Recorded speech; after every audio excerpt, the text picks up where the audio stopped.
Welcome to my channel. நம்ம இன்றைக்கி பார்க்க போகிறது ஒரு தேங்காய் பர்பி தாங்க. நார்மலாக தேங்காய் பர்பி தேங்காவை துருவி செய்வாங்க. நம்ம கொப்பரை தேங்காயில் எப்படி பண்ணலாம் அப்படின்னு பார்க்கலாம். இந்த வீடியோக்குள்ளே போகிறதுக்கு முன்னாடி வீடியோவை சப்ஸ்கிரைப் பண்ணுங்கள், பெல் ஐக்கானையும் கிளிக் பண்ணுங்கள். அப்போ தான் நான் ரெகுலராக போடுற வீடியோஸை உங்களுக்கு பார்க்க முடியும். வாங்க இப்போ வீடியோக்குள்ளே போகலாம். நான் கொப்பரை தேங்காவை நல்லா பொடிசாக கட் பண்ணி வச்சுருக்கேன். கொப்பரை தேங்காய்னா உள்ளே தண்ணி இருக்காதுங்க, ட்ரையாக இருக்கும். தேங்காய் எண்ணெய் எடுக்கிறதுக்காக வச்சுருப்பாங்கள்ல அது. அந்த தேங்காவை கொஞ்சம் கொஞ்சமாக சின்னதாக கட் பண்ணி மிக்சியில் நல்லா பவுட்ரு பண்ணி வச்சுருக்கேன்.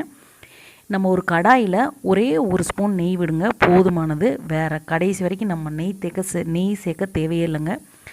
நான் 4 கப் அளவுக்கு அந்த நம்ம கொப்பரை தேங்காவை பொடிசாக கட் பண்ணி நல்லா மிக்சியில் பவுட்ரு மாதிரி பண்ணி வச்சுருக்கேன். அது 4 கப் அளவுக்கு சேர்த்துருக்கேன். நீங்கள் இந்த கொப்பரை தேங்காய் கிடைக்கல அப்படின்னா நீங்கள் பவுடராகவே கடையில் சிக்கும், நீங்கள் அப்படி வாங்கிக்கலாம். நான் இந்த மாதிரி துருவி எடுத்து வச்சுக்கிட்டேன்.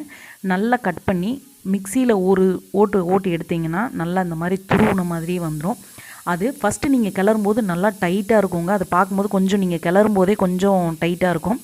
நேரம் ஆக ஆக அது நல்லா வறுபட்டுருச்சு அப்படின்னா சாஃப்டாகிருங்க.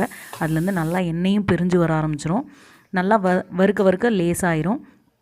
நான் ஒரு அரை ஸ்பூன் அளவுக்கு நெய் விட்டு ஒரு பிளேட்டில் தடவி வச்சுருக்கேன். அது கடைசியாக நம்ம தேங்காய் பருப்பி செஞ்சுட்டு அதில் ஊற்றுறதுக்காக. மற்றபடி நெய் தேவையில்லைங்க. நான் இந்த பால் எதுக்கு ஊற்றிருக்கேன்னா அந்த தேங்காய் சாஃப்டாகும், அதுக்காக தான். 4 கப் அளவுக்கு அந்த துருவின தேங்காய்க்கு 2 கப் அளவுக்கு பால் சேர்த்துருக்கேன் நான். அதுவே போதுமானதுங்க. அதுக்கு மேலே சேர்க்க வேண்டாம். உங்களுக்கு ரொம்ப கெட்டியாக இருந்துச்சு அப்படின்னா இன்னும் கொஞ்சம் சேர்த்துக்கோங்க, அவ்வளோதான். நல்லா பால் காய்ச்சி ஆறுன வச்ச பாலாக இருந்தால் ஊற்றிக்கோங்க. நான் கொஞ்சம் சூடாக தான் ஊற்றினேன். ஆறுன பால் இன்னும் நல்லாயிருக்கும். நல்லா ஊற்றிக்கோங்க. ஊற்றிட்டு நல்லா கிளறி விட்டுட்டே இருங்க. இது கிளறதுக்கு எனக்கு ஒரு 5-6 நிமிஷம் வரைக்கும் ஆச்சுங்க. நல்லா கிளறி விட்டுக்கோங்க. ஏன்னா அது நல்லா தண்ணியாக இருக்கக்கூடாது, கொஞ்சம் ட்ரையாக ஆகணும். அந்தளவுக்கு வதைக்கோங்க. கொஞ்சம் கூட பால் இருக்கக்கூடாது. நீங்கள் பால் ரொம்ப இருக்கும்போது எடுத்துட்டிங்க அப்படின்னா கெட்டு போயிடும் சீக்கிரம். நீங்கள் இல்லை அப்படின்னா நல்லா அதை வதக்கிட்டிங்க அப்படின்னா அது ரொம்ப நாள் வரைக்கும் ஸ்டோரேஜ் பண்ணிக்கலாங்க. கொப்பரை தேங்காய்னால கெட்டும் போகாது, ஸ்மெல்லும் நல்லாயிருக்கும். நான் கொஞ்சோண்டு இதில் வாசனைக்காக ஏலக்காய் பொடி சேர்த்துருக்கேன். கொஞ்சமாக ஏலக்காய் பொடி சேர்த்துக்கோங்க. சேர்த்துட்டு நல்லா கிளறி விட்டுக்கோங்க. இது நல்லா கிளறினதுக்கப்புறம் நான் இதில் பால் பவுட்ரு சேர்த்துருக்கேங்க. பால் பவுட்ரு ஆப்ஷனல் தான் உங்களுக்கு. பால் பவுட்ரு சேர்த்திங்கன்னா ரொம்ப டேஸ்ட்டாக இருக்கும். நீங்கள் தேங்காய் பருப்பியே பால்கோவா சாப்பிட்ற மாதிரி கொஞ்சம் ஃப்ளேவராக நல்லா டேஸ்டியாக இருக்கும். இது ஆப்ஷனல் தான். இல்லாட்டினாலும் நீங்கள் வெறும் தேங்காய் பருப்பி செஞ்சுக்கலாம்.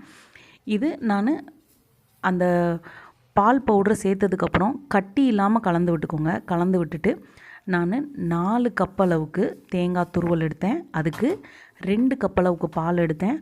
1.5 கப் அளவுக்கு சுகர் எடுத்துக்கோங்க, போதுமானது. நான் கொஞ்சம் பருமனாக இருக்கிற நல்லா கொஞ்சம் குண்டு இருக்கிற சுகர் எடுத்துக்கிட்டேன். நீங்கள் பவுட்ரு மாதிரி இருந்தால் 2 கப் எடுத்துக்கோங்க. நல்லா கெட்டி பெரிய சுகராக இருந்துச்சு அப்படின்னா 1.5 கப் அளவுக்கு எடுத்துக்கோங்க, போதும். இப்போ நீங்கள் பாருங்கள், சட்டியில் கிளற அதில் உள்ள எண்ணெய்லாம் பிரிஞ்சு வர ஆரம்பிச்சிருச்சு. நீங்கள் சுகர் போட்டோன்னே அது கொஞ்சம் லூஸ் ஆயிருங்க. லைட்டாக கொஞ்சம் லிக்விடான மாதிரி ஆயிரும். கொஞ்சம் நேரமாக இது ஒரு 10 நிமிஷமாவது நீங்கள் கிளறணும். அதுக்குள்ளே நீங்கள் கிளறி எடுத்துடக்கூடாது வேகமாக, இல்லைன்னா செட்டே ஆகாது. இப்போ நல்லா கிளறி விட்டுக்கிட்டே இருங்க. கிளறி விட்டு அது கொஞ்சம் தண்ணியாக மெல்ட் ஆன மாதிரி ஆகிட்டு லாஸ்ட்டு கெட்டியாயிருங்க. ஆனதுக்கப்புறம் பார்த்தீங்கன்னா வெறும் எண்ணெய் மட்டும்தான் இருக்கும். நீங்கள் திருப்பி ஃபஸ்ட்டு தேங்காவை எந்த மாதிரி வறுத்தீங்களோ அந்த மாதிரி கெட்டியாகவே ஆயிரும். அந்தளவுக்கு கெட்டி ஆனதுக்கப்புறம் நீங்கள் பார்த்தீங்கன்னா சட்டியில் ஒட்டாது. அந்தளவுக்கு வந்ததுக்கப்புறம் நான் கொஞ்சம் முந்திரியும் திராட்சையும் வறுத்து வச்சுருந்தேன் நெய்யில், அதை சேர்த்துக்கலாம். சேர்த்துட்டு நம்ம லாஸ்ட்டாக நெய் தடவி வச்சுருந்த தட்டில் இதை கொட்டிக்கலாம். நான் இதை பாதியை தேங்காய் பர்பி மாதிரி போடுறேன், பாதியை உருண்டை மாதிரி உருட்டி சாப்பிட்லாங்க. உருண்டை மாதிரி உருட்டி நீங்கள் இந்த தேங்காவை மிக்சியில் அடிக்கிறப்ப ஒரு சின்ன ஒரு கையளவு பிடி எடுத்து ஒரு பிளேட்டில் வச்சுக்கோங்க. வச்சுட்டு இந்த தேங்காய் பர்பியை பாதி பர்பி போட்டுட்டு மிச்சத்தை உருட்டி வச்சுட்டு அந்த கோகோனட்டு நம்ம மிக்சியில் துருவி வச்சுருக்கோம்ல அதில் லேசாக உருட்டி எடுத்து வச்சுக்கிட்டிங்கன்னா ட்ரையாக இருக்கும், கையில் பிசுன்னு ஒட்டாது, சூப்பராக இருக்குங்க. டேஸ்ட்டும் நல்லாயிருக்கும். அப்படி ஒரு தடவை வீட்டில் நீங்கள் ட்ரை பண்ணி பாருங்கள். இப்போ இது நல்லா செட் ஆயிருச்சு. இதை நான் போட்டு மேலே கொஞ்சம் திராட்சை மட்டும் தூவி வச்சுருக்கேங்க. இது செட் ஆகட்டும். இது நல்லா ஆறணுங்க. ஆறுனதுக்கப்புறம் நல்லா செட் ஆயிரும். இது நீங்கள் தேங்காய் பருப்பி மாதிரி ரொம்ப கட்டியாக ஆகவே ஆகாது. இப்போ பாருங்கங்க, நல்லா செட் ஆயிருச்சு. அதை ஒரு பீஸ் போட்டுறேன் நான். நல்லா அதை நல்லா கெட்டியானதுக்கப்புறம் பீஸாக போட்டுக்கோங்க. போட்டுட்டு அது லேசாக பதமாக இருக்கும்போதே போட்டுருங்க. ரொம்ப ஆறுனதுக்கப்புறம், அதாவது வெதுன்னு லேசாக சூடாக இருக்கிறப்பயே இந்த மாதிரி கட்டமாக போட்டுக்கோங்க. உங்களுக்கு எந்த ஷேப் வேணுமோ அந்த ஷேப்பில் போட்டுக்கோங்க. இல்லை அப்படின்னா நீங்கள் நல்லா ஃபுல்லாக கெட்டியானதுக்கப்புறம் போட்டிங்கன்னா கொஞ்சம் கட் பண்ணுறதுக்கு உங்களுக்கு கஷ்டமாக இருக்கும். இன்னொன்று, நீங்கள் தேங்காய் பர்பி மாதிரி இது ரொம்பவே ஹார்டாக இருக்காதுங்க. கொப்பரை தேங்காய் எண்ணெய் நிறையா பிரிஞ்சு வரதுனால நல்லா சாஃப்டாக இருக்கும். நீங்கள் கொப்பரை தேங்காயில் இந்த மாதிரி ட்ரை பண்ணி பாருங்கள், ரொம்ப சூப்பராக இருக்கும்.